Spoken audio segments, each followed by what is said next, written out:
I asked you guys what you thought the next battle gimmick would be for Pokemon, and the results are in. Oh, you guys didn't want a repeat of this?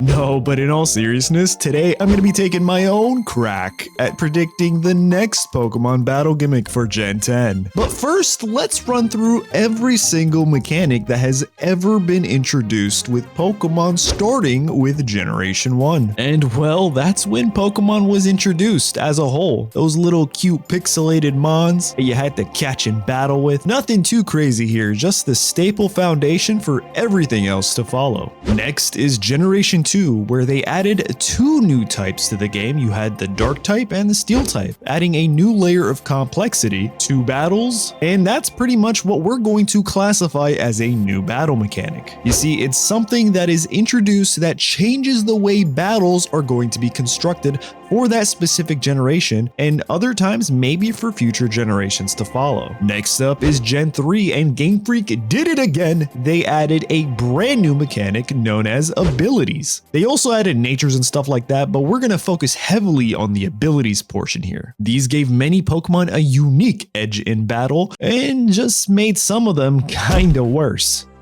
Alright, awesome. Now we're in Gen 4 territory, baby, and this is where things get kinda spicy. The brand new physical special split is introduced, and moves can now do 2 types of damage: physical damaging moves and special damaging moves. And this is pretty important moving forward, but that's kind of the big battle mechanic change for this generation specifically. And now we finally made it. Next up is Gen 5 remakes. Oh yeah. And this is where a new mechanic known as hidden abilities is introduced. Now, I think it's also important to note that abilities and hidden abilities had 2 different premieres, but that marks the final subtle quote-unquote gimmick added to a Pokemon game.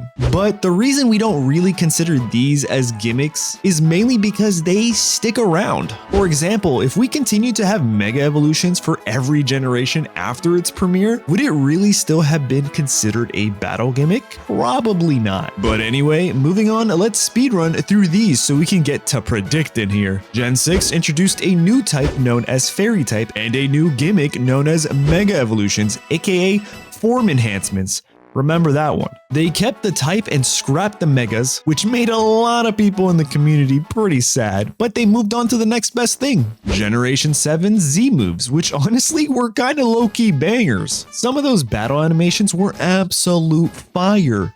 Fuego, flames, I tells ya. But we're also going to refer to those as move enhancements, okay? Remember that one too. Next up is Gen 8, and everyone remembers Dynamax, but that's where things get really interesting. You see, with this battle gimmick, it's technically a form and move enhancement. You see what Game Freak's doing over here? And now fast forward to present day, where we have Generation 9. And what do you know? We got a similar effect in terastallization, a gimmick that gives you both a form and move enhancement in the guise of Terra Blast and a brand new typing. Okay, awesome, we're wrapped up. So the reason for that brief, not so brief history lesson is we really need to understand where Game Freak started, what path it took, and where that path is probably going. And it looks like most gimmicks deal with a version of form enhancements, move enhancements, or if we're lucky, both. So knowing this fundamental rule, we can strategically predict and determine the next logical battle gimmick, and that's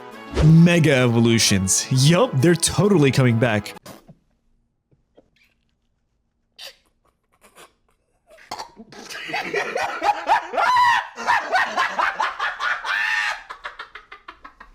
Oh man, I mean, I could safely say Game Freak won't ever bring back a battle gimmick unless it's for a generation remake or something. So maybe Megas for Gen 6 remakes? Who knows? But now that we've cleared up the obvious, let's introduce some notable mentions that Game Freak could definitely, possibly go with, but they probably won't ever. First things first, they could introduce a new type. It wouldn't necessarily be a new battle gimmick, but it would enhance the battle mechanics by adding a new type to the type chart. I made an entire video about this where Game Freak could potentially add any one of these 3 typings, so after this video, be sure to check that video out. You won't want to miss that one.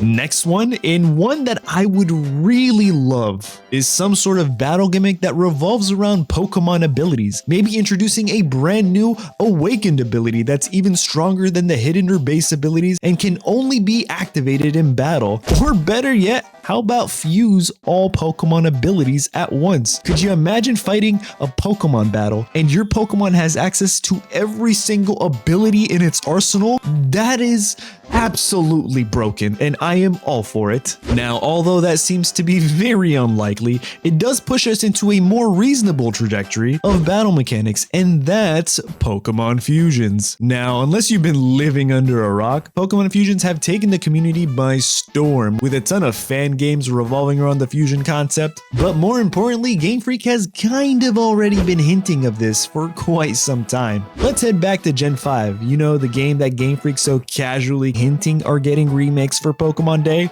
Well, they're the first games to ever incorporate a sense of Pokemon fusions. Although limited to only the box legendaries, it still stands that they've done Pokemon fusions before, albeit with a key item of sorts. But that isn't even the only time we've seen fusions. We've seen them more recently in Generation 8 with Calyrex and its two steeds they can fuse into. This one was more of a mythical Pokemon fusion, but still really important to note. And don't forget the fossil Pokemon that were also introduced in Generation 8 that were essentially fusion abominations. Now, this type of gimmick would cover the form enhancement aspect, but what about the move enhancement aspect? What about fusion moves? Well, we already have moves that do two types of damage, so I guess it could kind of make sense. For example, we have Flying Press, which is both flying and fighting type. So having a sort of battle mechanic that lets you choose a move and give it dual typing isn't so far-fetched. Now, how I see this possibly working out is almost a direct script from Sun and Moon, where the player, you, gets acquainted with the legendary or mythical Pokemon of that game, and they follow you around, yada yada yada. You can't battle with them, but they are there.